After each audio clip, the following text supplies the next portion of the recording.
ఈ వీడియోలో మనం కోణం యొక్క కొలత గురించి తెలుసుకుందాము.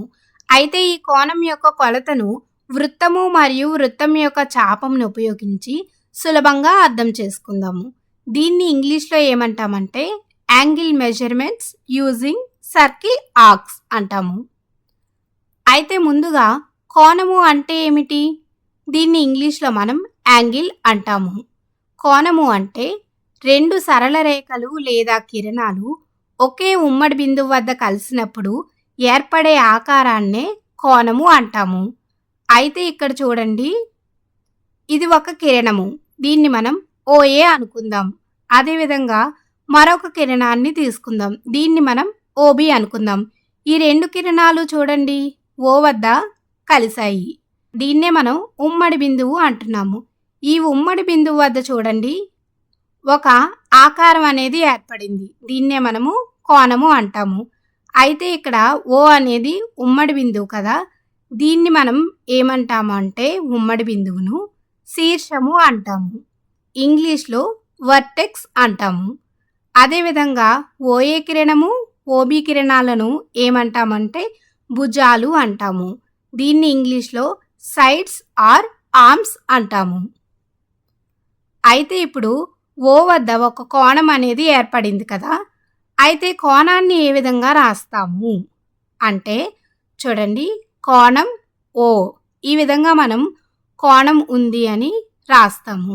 దీన్ని చదివేటప్పుడు కోణం ఓ అని చదువుతాము. దీన్ని మనం మరొక విధంగా కూడా రాయవచ్చు. అది కోణం ఏఓబి లేదా కోణం బిఓఏ. ఈ మూడింట్లో మనం ఏ విధంగా అయినా రాయవచ్చు. అయితే కోణం అనేది ఎక్కడ ఏర్పడుతుందో దాన్ని మనం మధ్యలో రాయాలి.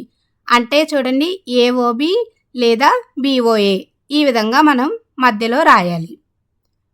ఇప్పుడు మనం కోణం యొక్క కొలమానం గురించి తెలుసుకుందాం. కోణాల పరిమాణాన్ని డిగ్రీలు లేదా రేడియన్లలో కొలుస్తారు. ఉదాహరణకు చూడండి, 360 డిగ్రీలు, 45 డిగ్రీలు, 90 డిగ్రీలు, ఈ విధంగా. ఇప్పుడు మనం కోణం యొక్క కొలత గురించి తెలుసుకుందాం. దీన్ని ఇంగ్లీష్లో మెజర్ ఆఫ్ ఎన్ యాంగిల్ అంటాము. దీన్ని అర్థం చేసుకోవడానికి ముందుగా మనం ఒక వృత్తాన్ని తీసుకుందాం. వృత్తంలో మధ్య బిందువుని ఏమంటాము? కేంద్రము అంటాము. అయితే ఈ కేంద్రం నుండి ఒక కిరణాన్ని మనం ఈ విధంగా తీసుకుందాం. దీనిని మనం ఓఏ అనుకుందాం. ఇప్పుడు ఈ కిరణము వృత్త పరిధిపై మొత్తం భాగాన్ని తిరిగి, అంటే ఈ విధంగా మళ్ళీ అదే స్థానానికి వచ్చింది. అప్పుడు ఓ వద్ద అనేది ఒక పూర్తి కోణం ఏర్పడింది.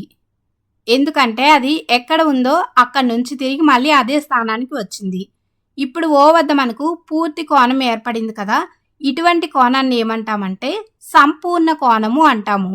దీన్ని ఇంగ్లీష్లో కంప్లీట్ యాంగిల్ అంటాము. దీన్ని మనం 360 డిగ్రీలుగా రాస్తాము. కాబట్టి ఓ వద్ద ఏర్పడిన కోణం ఎంత? 360 డిగ్రీలు అని మనం చెప్పవచ్చు.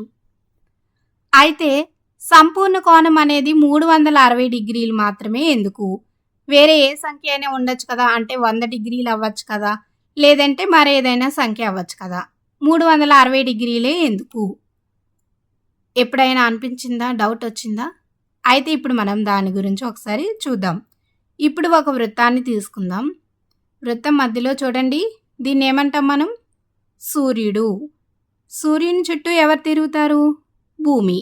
ఇప్పుడు ఈ భూమి అనేది సూర్యుని చుట్టూ తిరగడానికి ఎంత సమయం పడుతుంది? 365 రోజులు లేదా 366 రోజులు పడుతుంది. ఈ విధంగా ఉంటే ఆ క్యాలెండర్ని ఏమంటామంటే సౌర క్యాలెండర్ అంటాము. ఇంగ్లీష్లో అయితే సోలార్ క్యాలెండర్ అంటాము. అయితే ఈ క్యాలెండర్ కాకుండా మనకు చంద్రుని ఆధారంగా వేరే క్యాలెండర్ ఉంటుంది. దాన్ని మనం చాంద్రమాన క్యాలెండర్ అంటాము. దాన్ని ఇంగ్లీష్లో లూనార్ క్యాలెండర్ అంటాము. దీంట్లో అయితే 354 రోజులు మాత్రమే ఉంటాయి. అయితే ఇక్కడ చూడండి, 365, 354 ఈ రెండింటికి సరాసరి అనేది దాదాపుగా 360 వస్తుంది. కాబట్టి ఇక్కడ సంపూర్ణ కోణం అనేది 360గా తీసుకోవడం జరిగింది. అయితే దీనికి మరొక ముఖ్యమైన కారణం కూడా ఉంది. మనం 360 సంఖ్యకు కారణాంకాలను రాసినట్లయితే 24 కారణాంకాలు వస్తాయి.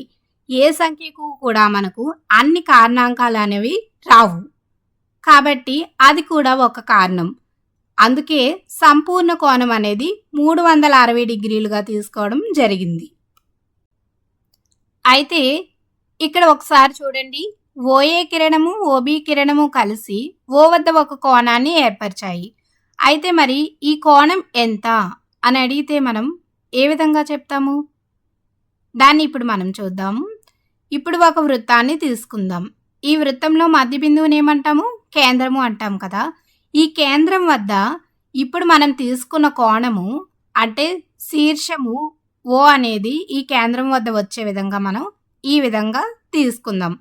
ఇప్పుడు చూడండి, ఓఏ కిరణానికి ఓబి కిరణానికి మధ్యలో ఒక చాపం అనేది ఏర్పడింది. గమనించారా? ఈ చాపం అనేది వృత్తం యొక్క మొత్తం పరిధిలో ఎంత ఉంటుంది అంటే, ఉదాహరణకు మనము ఒక వృత్త పరిధిలో ఈ చాపం అనేది 1/6 వంతు ఉంది అనుకుందాం. అప్పుడు ఓ వద్ద ఏర్పడిన కోణం అనేది ఎంత ఉంటుంది అంటే, సంపూర్ణ కోణంలోని 1/6 వంతు ఉంటుంది. మరి సంపూర్ణ కోణం అంటే ఎంత ఉంటుంది? 360 డిగ్రీలు. మరి సంపూర్ణ కోణంలో 1/6 వంతు అంటే 1/6 ఇంటూ 360 డిగ్రీలు. 6 36 కాబట్టి మనకు సమాధానం ఎంత వస్తుంది? 60 డిగ్రీలు వస్తుంది. అంటే ఓ వద్ద ఏర్పడిన కోణం అనేది 60 డిగ్రీలుగా మనం చెప్పవచ్చు. ఇప్పుడు దీనిని ఉపయోగించి మనం మిగిలిన కోణాల యొక్క కొలతల గురించి తెలుసుకుందాం. ఇప్పుడు మనం ఒక వృత్తాన్ని తీసుకుందాం. ఈ వృత్తంలోని మధ్య బిందువు కేంద్రం కదా.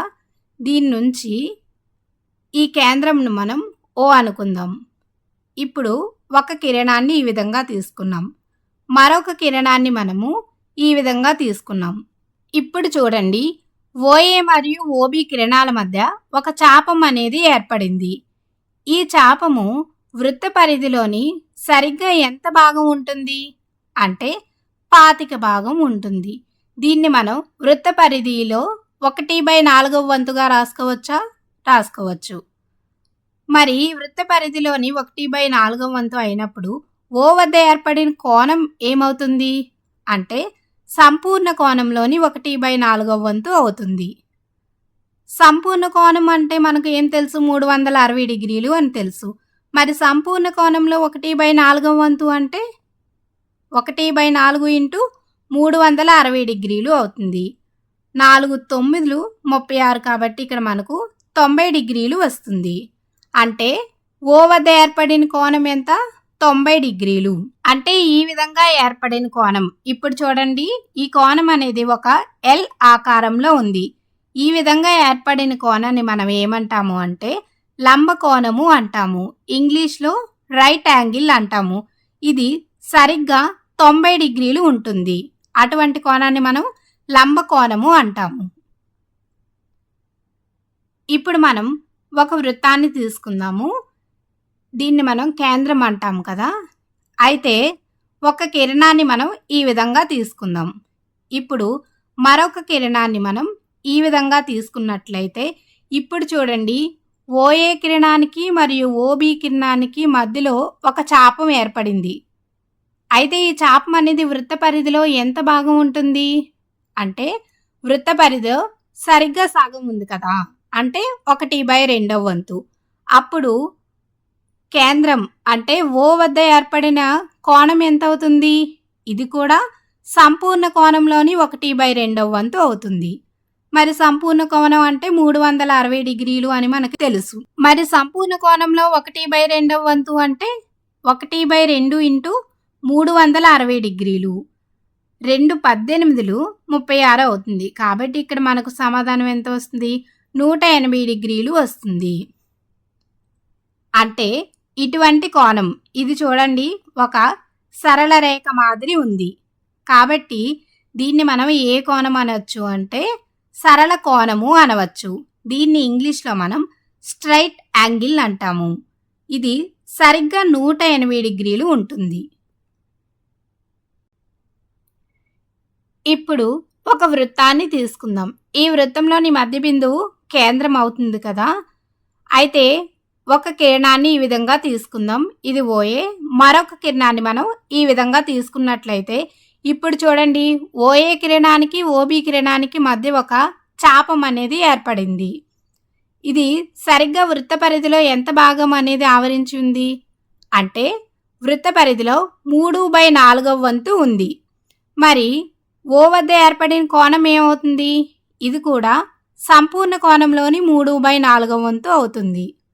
మరి సంపూర్ణ కోణము అంటే 360 డిగ్రీలు అని మనకు తెలుసు. సంపూర్ణ కోణంలోని 3/4 వంతు అంటే 3/4 ఇంటూ 360 డిగ్రీలు. ఇప్పుడు 4 9లు 36 అవుతుంది. 9 3లు ఎంత అవుతుంది? 27 అవుతుంది. కాబట్టి ఇక్కడ కోణం అనేది మనకు 270 డిగ్రీలు వచ్చింది. అంటే ఓ వద్ద ఏర్పడిన కోణం 270 డిగ్రీలు.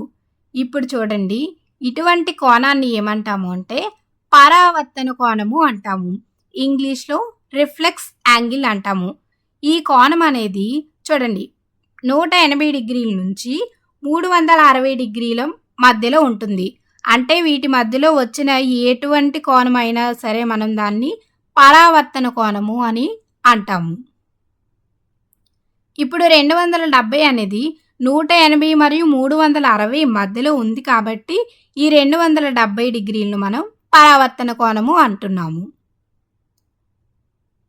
ఇప్పుడు ఒక వృత్తాన్ని తీసుకుందాము. దీంట్లోని ఒక కిరణాన్ని మనం ఈ విధంగా తీసుకున్నాము. మరొక కిరణాన్ని కూడా అదే స్థానంలో తీసుకున్నట్లయితే చూడండి, ఓఏ కిరణము మరియు ఓబీ కిరణము రెండు ఒకే చోట తీసుకున్నాము. ఇప్పుడు ఓఏ మరియు ఓబీల మధ్య ఏమైనా చాపం ఏర్పడిందా? లేదు. కోణం ఏమైనా ఏర్పడిందా? లేదు. అంటే ఓ వద్ద ఎటువంటి కోణం ఏర్పడలేదు. అటువంటి కోణాన్ని ఏమంటామంటే శూన్య కోణము అంటాము. దీన్ని ఇంగ్లీష్లో జీరో యాంగిల్ అంటాము. జీరో యాంగిల్ని చూడండి 0 డిగ్రీలుగా మనం రాస్తాము. ఈ వీడియోలో మనం ఏం నేర్చుకున్నాము? 2 కిరణాలు ఒకే దగ్గర ఉండి ఎటువంటి కోణాన్ని ఏర్పరచకపోతే దాన్ని మనం శూన్య కోణము అంటాము. దీన్ని మనం 0 డిగ్రీలతో సూచిస్తాము. అదేవిధంగా ఇక్కడ చూడండి, ఎల్ ఆకారంలో ఒక కోణం అనేది ఏర్పడింది. ఇటువంటి కోణాన్ని మనం లంబ కోణము అంటాము. ఇది సరిగ్గా 90 డిగ్రీలు కోణం ఉంటుంది. అదేవిధంగా ఇక్కడ చూడండి, 2 కిరణాలు ఒక సరళ రేఖలా ఈ విధంగా ఉన్నప్పుడు ఓ వద్ద ఏర్పడే కోణం అనేది ఏమవుతుంది? సరళ కోణము అవుతుంది. ఇది సరిగ్గా 180 డిగ్రీలు ఉంటుంది. అదేవిధంగా ఒక కోణం అనేది ఈ విధంగా ఏర్పడినప్పుడు ఇటువంటి కోణాన్ని మనం పరావర్తన కోణము అంటాము. ఇది 180 డిగ్రీల నుంచి 360 డిగ్రీల మధ్యలో ఉంటుంది. ఈ మధ్యలో ఉన్న కోణాలన్నీ కూడా మనకు పరావర్తన కోణాలు అవుతాయి. ఇక్కడ చూడండి, ఓఏ ఒక కిరణాన్ని తీసుకున్నాము. ఇది దాని స్థానం నుంచి పూర్తిగా ఒక భ్రమణం చేసి మళ్ళీ అదే స్థానానికి వచ్చి ఉంది. అప్పుడు ఓ వద్ద అనేది పూర్తి కోణం ఏర్పడుతుంది. ఇటువంటి కోణాన్ని మనం సంపూర్ణ కోణము అంటాము. సంపూర్ణ కోణం ఎంత ఉంటుంది? సరిగా 360 డిగ్రీలు ఉంటుంది.